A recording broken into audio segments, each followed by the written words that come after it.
ദുരന്തർ എന്ന സിനിമയെ മലയാളികൾ എത്രമാത്രം മനസ്സിലാക്കി എന്നതിന് എനിക്ക് വളരെയധികം സംശയം തോന്നുന്നതുകൊണ്ട് മാത്രമാണ് ഞാൻ ഈ വീഡിയോ ഇപ്പോൾ ചെയ്യുന്നത്.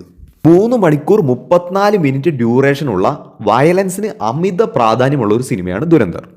ആദിത്യധർ രചനയും സംവിധാനവും നിർവഹിച്ച ഈ സിനിമ 3.5 മണിക്കൂർ ഡ്യൂറേഷനിൽ കാണിക്കാൻ അദ്ദേഹം കാണിച്ച ധൈര്യം, ആ സിനിമയുടെ കഥയെ പറ്റിയും അതിനെ പൂർണ്ണമായ പൊട്ടൻഷ്യലിൽ തനിക്ക് പ്രേക്ഷകരുടെ മുന്നിലേക്ക് എത്തിക്കാൻ പറ്റും എന്നുള്ള 100% കോൺഫിഡൻസുമാണ് നമ്മൾ ദുരന്തറിലൂടെ നമുക്ക് കാണാൻ സാധിക്കുന്നത്. ബുക്ക് മൈ ഷോയിൽ 2,12,000-ലധികം പേർ വോട്ട് ചെയ്തപ്പോൾ 9.3 റേറ്റിംഗ് കിട്ടിയെങ്കിൽ ആ സിനിമയുടെ മാസിനെ പറ്റിയും ക്ലാസിനെ പറ്റിയും പ്രത്യേകം നമ്മൾ പറഞ്ഞു തരേണ്ടതില്ലല്ലോ. സിനിമ ഇറങ്ങിയിട്ട് ഒരാഴ്ച കഴിഞ്ഞെങ്കിലും ഞാൻ ഇന്നലെയാണ് ഈ സിനിമ കോഴിക്കോട് ഒരു തിയേറ്ററിൽ വെച്ച് കണ്ടത്.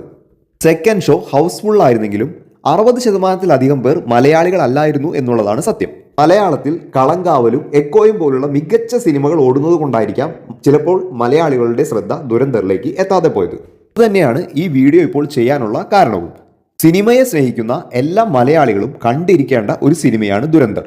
വയലൻസിന് അമിത പ്രാധാന്യമുണ്ടെങ്കിൽ പോലും നമ്മൾ മുൻപ് കണ്ടിട്ടുള്ള അനിമൽ എന്ന സിനിമയെ പോലെയോ കിൽ എന്ന സിനിമയെ പോലെയോ അല്ല ദുരന്തർ.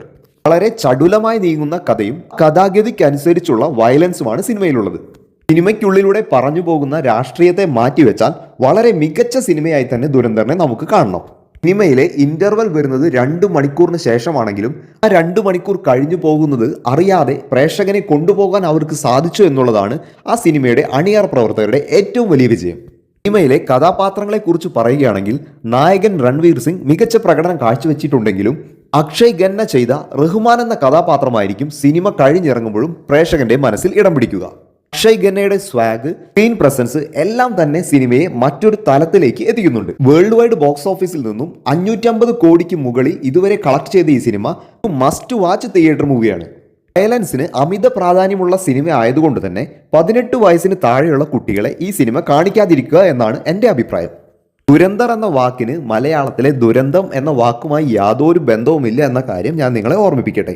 എക്സ്പെർട്ട്, മാസ്റ്റർ അല്ലെങ്കിൽ തൻ്റെ മേഖലയിൽ കഴിവ് തെളിയിച്ചവൻ എന്നൊരു അർത്ഥമാണ് ദുരന്തർ എന്ന വാക്കിനുള്ളത്. 2025 ഇന്ത്യയിൽ ഇറങ്ങിയ സിനിമകളിൽ ഇത്രയ്ക്കധികം റേറ്റിംഗ് കിട്ടിയ ഒരു സിനിമയുണ്ടോ എന്നുള്ളത് വളരെയധികം സംശയമാണ്. സിനിമയുടെ തിരക്കഥയോട് 100% നീതി പുലർത്തുന്ന മേക്കിംഗ് ആണ് സിനിമയ്ക്കുള്ളത്. സിനിമയുടെ അഭിനയമായാലും സംഗീതമായാലും ക്യാമറയായാലും എല്ലാം തന്നെ മികച്ചു നിൽക്കുന്നു എന്നുള്ളത് എടുത്തു പറയേണ്ട വസ്തുതയാണ്. 2026 പകുതിയോടുകൂടി ദുരന്തറിന്റെ 2ാം ഭാഗവും റിലീസാകുന്നുണ്ട്.